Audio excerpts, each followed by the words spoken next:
Everybody's screaming, everyone's crying. So what's the occasion?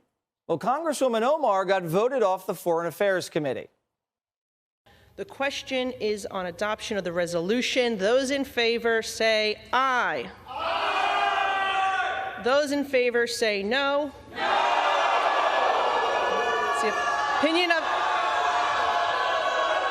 It's the opinion of the chair that the ayes have it and the resolution is agreed to. And without objection, the motion to reconsider is laid on the table. Does that remind you of anything?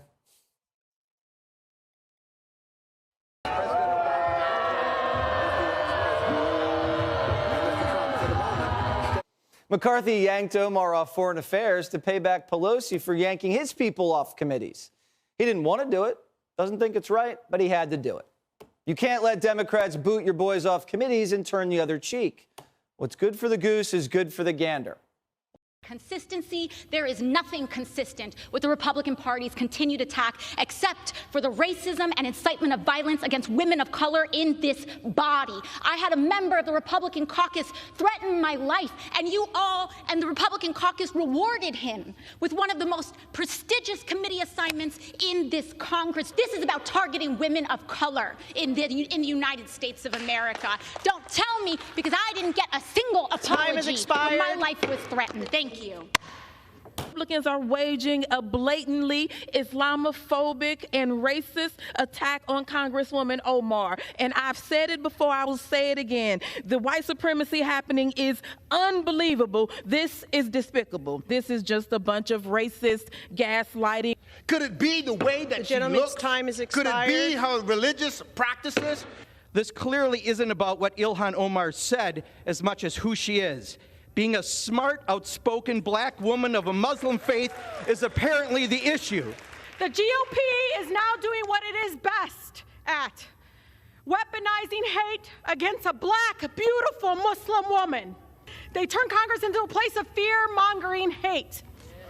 It is so painful to watch who you all are, really. The gentlewoman's time has expired. Omar will not be silenced. The gentlewoman's time has expired. To Congresswoman Omar, I am so sorry, has expired. That our country is failing you today through this chamber. You belong. The gentlewoman is no longer ready. Well, I am Muslim. I am an immigrant, and interestingly, from Africa. Is anyone surprised that I am being targeted? Is anyone surprised that I am somehow deemed unworthy to speak about American foreign policy, or that they see me as a powerful voice that needs to be silenced? Omar is not just a congresswoman. She tells us she is a global citizen, and people around the world celebrate her accomplishments. We don't know what those accomplishments are, but if you listen closely, the world is clapping. My leadership and voice will not be diminished if I am not on this committee for one term. My voice will get louder and stronger, and my leadership will be celebrated around the world as it has. I'm in a town where we have a lot of people who are refugees who have come, some from Somalia, some from Bosnia.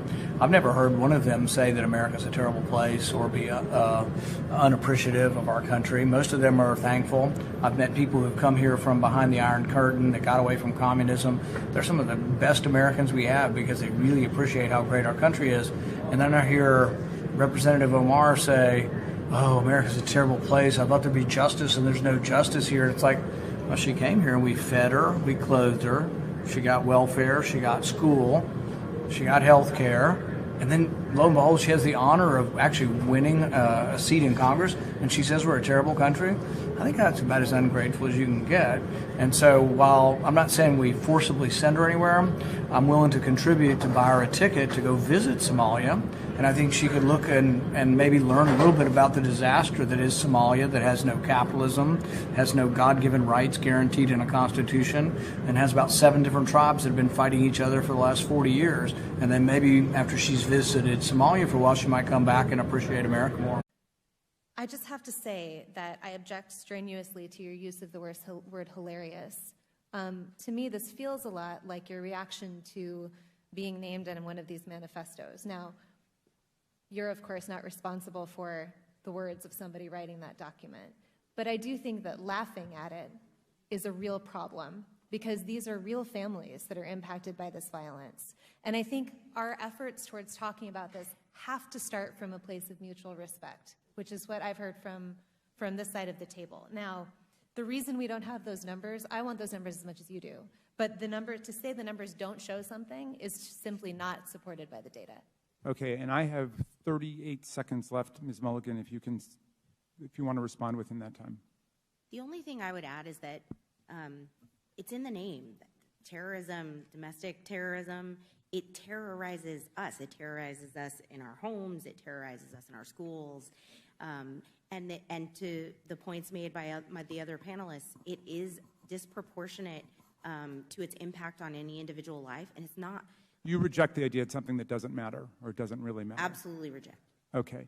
All right, so here's where we are. Every member now has had 5 minutes and...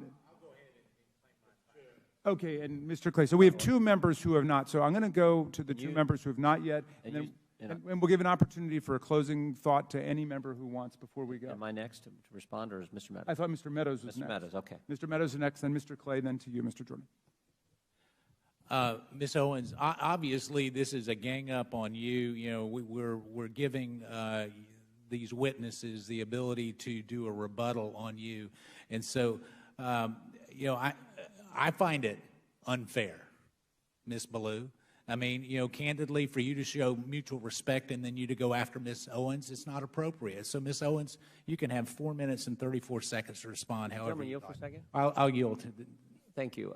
I believe, Ms. Owens, when you used the word hilarious, it was referencing the fact that no one had asked you a question. It wasn't to the subject matter of the hearing. Is that right? That is correct. And to have another witness insinuate something that is not accurate is just not appropriate, Mr. Chairman, for how witnesses are supposed to behave in front of this committee. I also think you didn't say it doesn't matter about the subject matter of today's hearing. You said there are other subjects that matter as well, and maybe we should spend some time on those. Is that accurate? That is correct, and they matter much, much, much, much more. And I have said that. I said that in my opening, and I will say it again. You know that white supremacy and white nationalism is ranks nowhere near the top of the issues that are facing Black America. And the reason that you are bringing them up in this room is because it is an attempt to make the election all about race, as the Democrats Not in my case, Ms. Owens. I'm sorry. Please do not characterize my motive. Mr. Chairman, it's my time. Yeah, it's my time. You've got your time, Mr. Meadows. I'll give you 3 more seconds.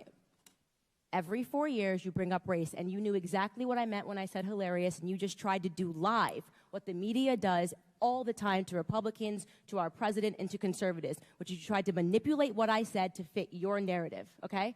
I was not referring to the subject matter that is hilarious. I said it's hilarious that we are sitting in this room today, and I've got 2 doctors and a missus, and nobody can give us real numbers that we can respond to so we can assess how big of a threat this is. Because you know that it is not as big of a threat as you are trying to make it out to be, so that you can manipulate. And the audacity of you to bring up the Christchurch shooting manifesto and make it seem as if I laughed at people that were slaughtered by a homicidal maniac is, in my opinion, absolutely despicable. And I think that we should be above that. To try to assign reality or any meaning to a homicidal maniac writing a manifesto, which, by the way, let the record show, also stated Spyro the Dragon, the child's cartoon, as a source of inspiration. He also cited Nelson Mandela as a source of information. I don't think that Nelson Mandela has inspired mosque shootings. You can correct me if you think I'm wrong.